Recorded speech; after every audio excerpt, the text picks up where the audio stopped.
a follow-up to the installation of the Elite 750 into this little monster. Year 2000 Ducati 996 SPS.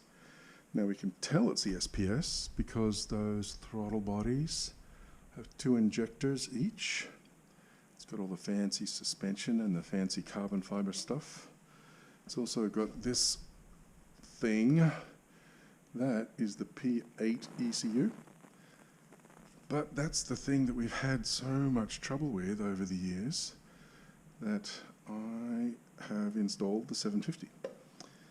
So there's the fuel pump running. This project is about complete now.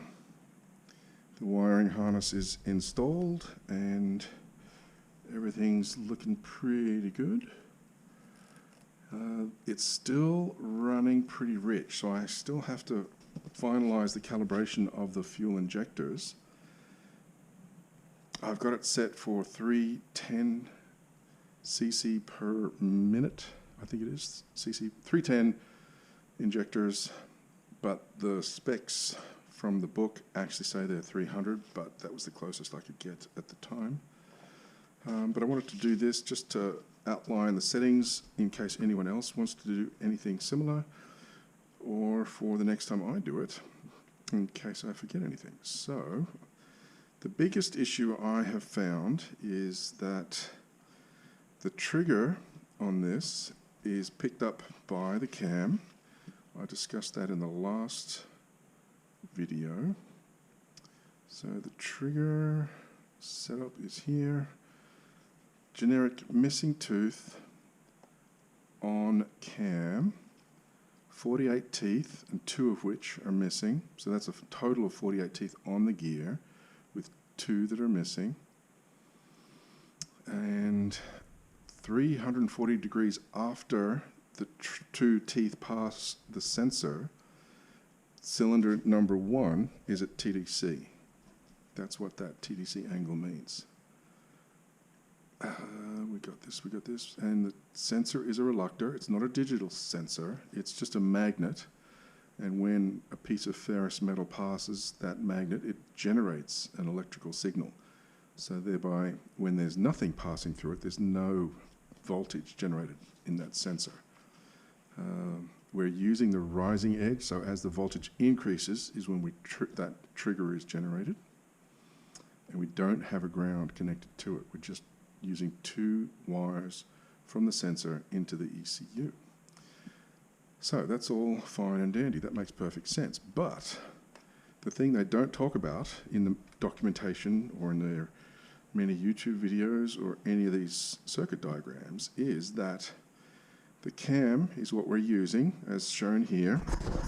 Cam plus and minus, those are the 2 wires from the sensor. Should be going into 32 and 34. No. We're using the cam as the trigger.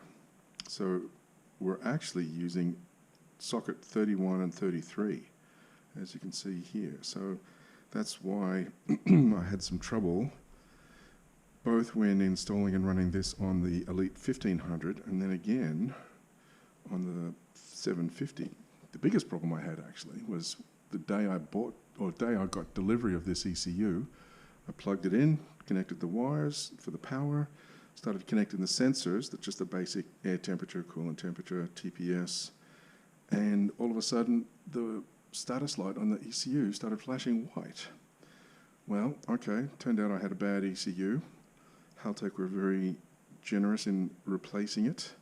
It only took 6 months, but we won't talk about that. Anyway, we've got standard sensors, TPS signal, TPS 5 volt, TPS ground, air temp, coolant, throttle. Map sensor is right here, which I've got actually reading from the throttle body itself to get as much signal from that vacuum, as possible. We've got oil pressure, but that oil pressure sensor is wonky. It reads 1 pound, half a pound, 300 pounds, PSIs. It's gone crazy, so we definitely need a new one of those because, of course, this is a 25-year-old machine. it sat on a shelf in bits for, I don't know, 10 years or something like that, a lot of time. But yeah, it is kind of old. All right, so we've connected the oil pressure here. We've got the neutral switch is picked up right here. That also needs to be replaced. It's hanging by a thread, just one or two copper wires connecting it. We've got the cam trigger in 31 and 33. We've got the CAN bus connected, which is, that's funny for a 2000 model with a CAN bus.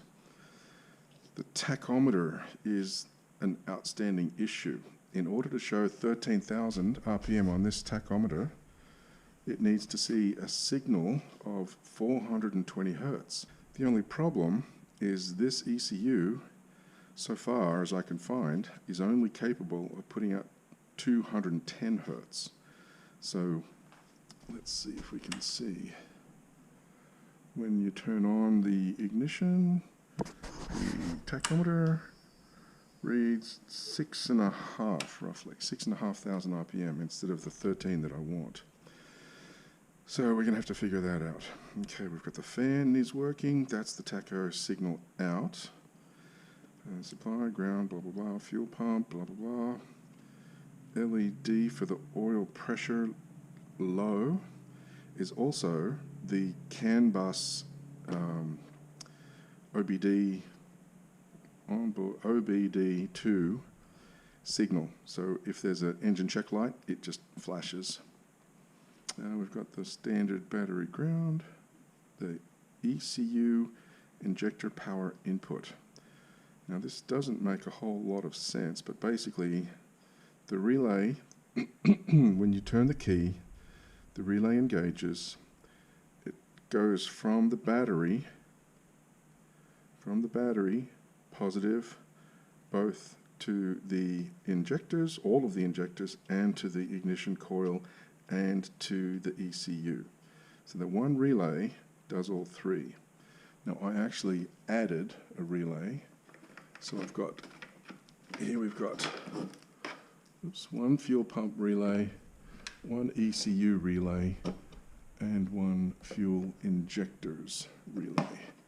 So I just wanted to be extra certain, extra safe that I wasn't overloading the one relay. So I did include another relay in this circuit. Then we've got the check engine light. I actually didn't end up using that one because that's putting out a high frequency. Then we've got injector power. It means nothing. That you don't have to use that, and I didn't. So where's my pen? I will scribble that out. So you don't need to use that. And the other interesting thing was this is running staged injection. Each cylinder has two stages. So stage 1 in cylinder 1 is from injector 1. Stage 2 in cylinder 1 is injector 3. Stage 1 in cylinder 2 is injector 2. Stage 2 in cylinder 2 is injector 4. So it's 1 and 3, and then 2 and 4. So cylinder 1 has the odds, cylinder 2 has the evens. Injector, let's just make that standard. 1 and 3, and then 2 and 4. 4, stage 1, stage 2. Okay, and then the TPS, standard, all the rest. We also have the wideband installed currently for tuning, but it won't be used after we're done with the tuning. Okay, there it is. So, as you can see, that's what it looks like installed. I've just got these long hoses so I can have the fuel tank over here while I meddle with the settings over there. We've got the fan relay is here. So that's for the fan, the thermo fan. That's the rear brake connector. As I mentioned, that's the neutral position sensor. There's the fuel pump power. Aftermarket non-Ducati wires for the spark plugs, and everything works pretty much as you'd expect. I won't start it up yet.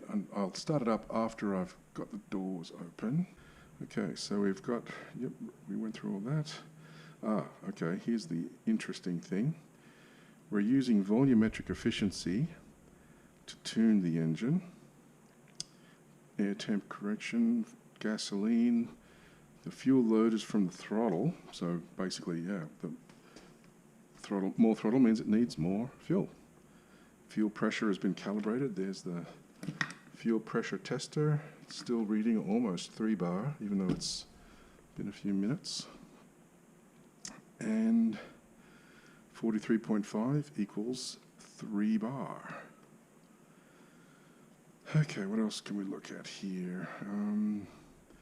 Cranking fuel amount is activated. Zero demand is activated. O2 control is on because we've got the wide band. And flood clear mode is really interesting. If you think it's flooded, let's see, we can show that. Turn it on. Engine limit function, there's nothing. Engine limit action, nothing. Trigger a sync level, no, that's irrelevant. But if I turn the throttle all the way open, boom, flood clear, and the RPM is limited. So it won't run, but it will allow you to crank the engine and the injectors will not fire. So it turns off the injectors when the engine is stopped and the throttle is all the way open, which is a really handy function.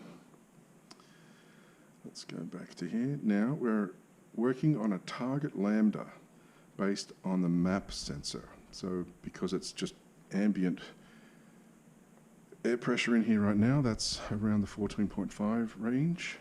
And you can see that we're based on some expert advice from some other Ducati 996 tuning videos I've seen.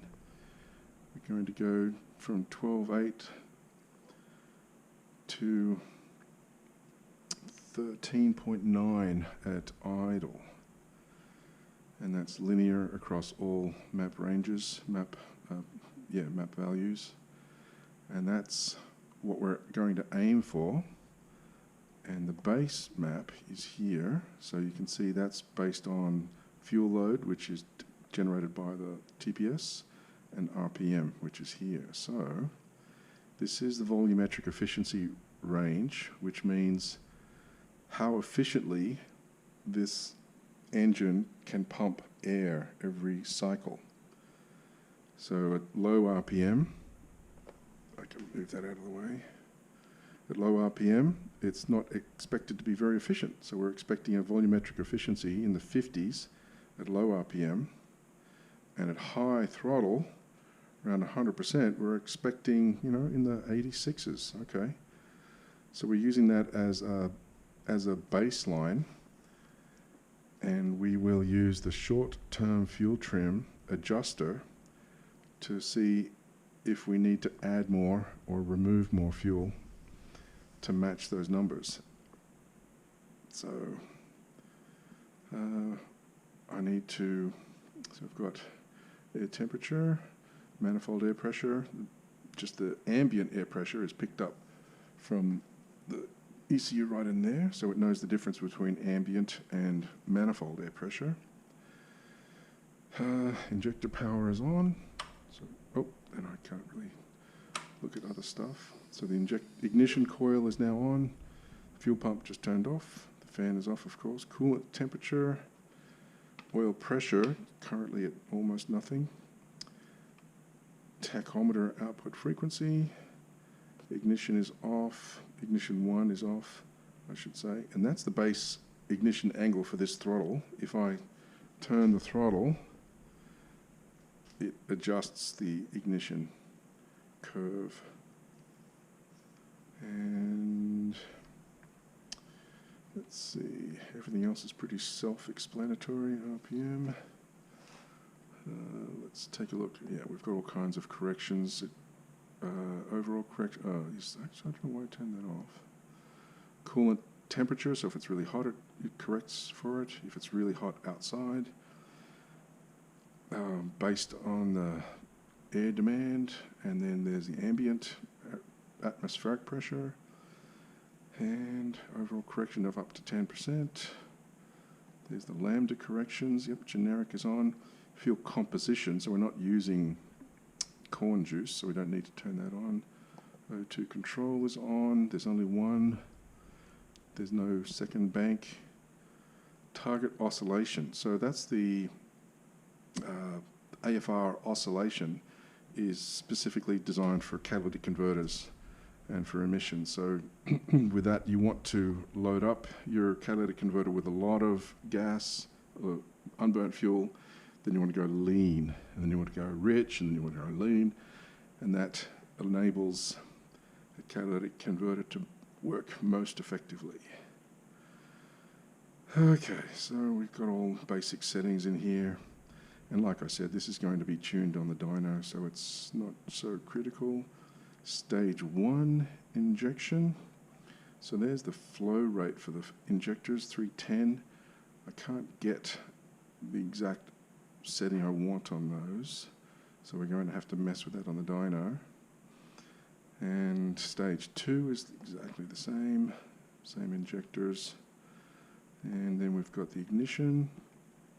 Lock is not locked. Load type based on the throttle position. Base table, cranking ignition, blah, blah, blah. And then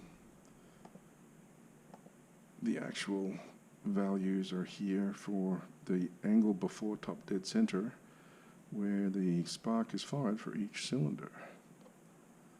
So it's really good that we can just go in here and say if we know that this is running really badly at this particular, say we know that it's running really badly at 50% throttle, we can just come in here, we can highlight this, and so we want 10% more, we go on specify percentage change, and it increases it. Oh, it doubled it, but there. So we'll do P and then 10% increase, and then we can do that, and we'll just back that out. So it's really good to be able to just mess around with the numbers. Let's see. Yeah, just move a few things out of the way, and I'll start it, and we will enjoy the music.